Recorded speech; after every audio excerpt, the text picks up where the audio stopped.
Hi friends, welcome to Indhu's kitchen.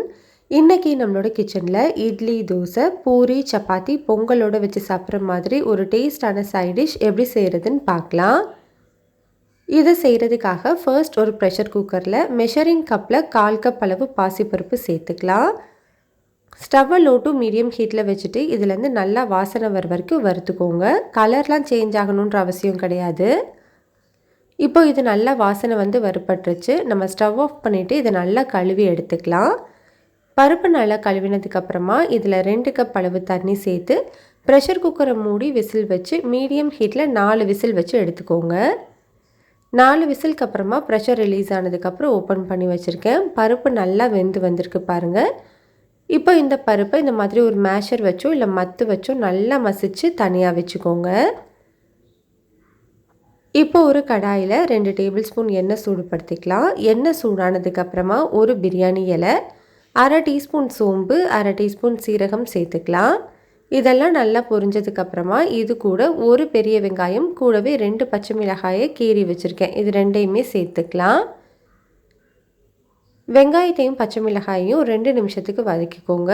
அதுக்கப்புறமா இது கூட 1 டீஸ்பூன் அளவு இஞ்சி பூண்டு பேஸ்ட்டு சேர்த்துட்டு இதோட பச்சை வாசனை போகிற வரைக்கும் நல்லா வதக்கி விட்டுக்கலாம். பச்சை வாசனை போனதுக்கப்புறமா 3 பெரிய சைஸ் தக்காளியை சின்ன சின்னதாக கட் பண்ணி வச்சுருக்கேன், அதை சேர்த்துக்கலாம். மீடியம் சைஸ் தக்காளியாக இருந்தால் 4 சேர்த்துக்கோங்க. கூடவே இந்த தக்காளி கொத்சுக்கு தேவையான அளவு உப்பு, 1 டேபிள் ஸ்பூன் கல்லுப்பு சேர்த்துட்டு இந்த தக்காளி நல்லா மசிகிற வரைக்கும் வதக்கி விட்டுக்கோங்க. இந்த அளவுக்கு தக்காளி நல்லா மசிஞ்சு வெந்ததுக்கப்புறமா இது கூட 1/4 டீஸ்பூன் அளவு மஞ்சள் தூள், 1 டேபிள் ஸ்பூன் அளவு வீட்டில் அரைச்ச குழம்பு மிளகாய்த்தூள் சேர்த்துக்கிறேன். இந்த ரெசிபியோட லிங்க் வந்து கமெண்ட்டில் ஃபஸ்ட் கமெண்ட்டாக கொடுக்குறேன். விருப்பம் இருந்தால் செக் பண்ணி பாருங்கள். குழம்பு மிளகாய்த்தூள் இல்லை அப்படின்னா 1 டீஸ்பூன் தனி மிளகாய்த்தூள், 1 டீஸ்பூன் மல்லித்தூள் சேர்த்துக்கோங்க. இப்போ இந்த தூளோட பச்சை வாசனை போகிற வரைக்கும் நல்லா வதக்கிக்கலாம். பச்சை வாசனை போனதுக்கப்புறமா 1/2 கப் அளவு துருவின தேங்காய் கூடவே 1/2 டீஸ்பூன் சோம்பு சேர்த்து கொஞ்சமாக தண்ணி விட்டு நல்லா ஸ்மூத்தான பேஸ்ட்டாக அரைச்சிட்டு சேர்த்துக்கலாம். தேங்காய் விழுது சேர்த்துட்டு ஒரு 2 நிமிஷத்துக்கு மட்டும் வதக்கிக்கோங்க. ரொம்ப நேரம் வதக்க வேண்டாம். 2 நிமிஷத்துக்கு அப்புறமா நம்ம ஏற்கனவே வேக வச்சு மசிச்சு வச்சுருக்கிற அந்த பாசிப்பருப்பையும் சேர்த்து நல்லா கலந்துக்கலாம். கலந்ததுக்கப்புறமா இதில் ஒரு 2.5 கப் அளவு தண்ணி சேர்த்துக்கிறேன்.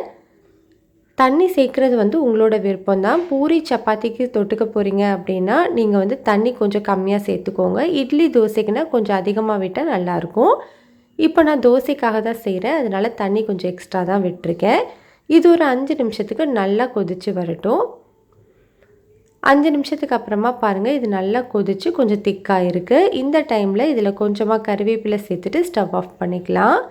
அவ்வளோதான், நம்மளுக்கு ரொம்ப ரொம்ப சிம்பிளான ரொம்பவே டேஸ்டான தக்காளி கொத்சு ரெடி ஆகிடுச்சு. இட்லி, தோசை, பூரி, சப்பாத்தி, பொங்கலோடலாம் வச்சு சாப்பிடும்போது ரொம்ப ரொம்ப டேஸ்ட்டாக இருக்கும். ட்ரை பண்ணி பாருங்கள். ரெசிபி பிடிச்சிருந்தால் லைக் பண்ணுங்கள், ஷேர் பண்ணுங்கள், கமெண்ட் பண்ணுங்கள், சப்ஸ்கிரைப் பண்ணிக்கோங்க.